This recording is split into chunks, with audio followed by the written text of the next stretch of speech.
રાજેશ સાહેબ, માણકોલ પ્રાથમિક શાળા.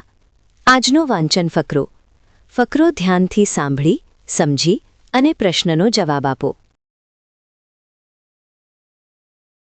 એક મોટું વડનું ઝાડ હતું.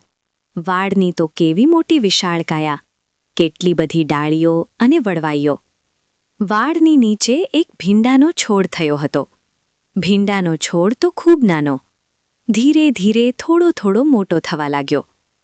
ભીડને થયું, તેના ઉપરના વડના કારણે મારો વિકાસ અટકી જશે તો. આમ વિચારી તેને વડની હયાતી ખટકવા લાગી.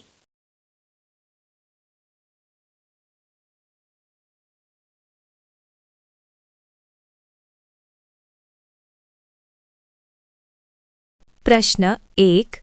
મોટું ઝાડ શેનું હતું? પ્રશ્ન 2. વડની નીચે શેનો છોડ હતો? પ્રશ્ન 3. ભીણાનો છોડ કેવો હતો? પ્રશ્ન 4. વડના કારણે ભીણાને શું થયું?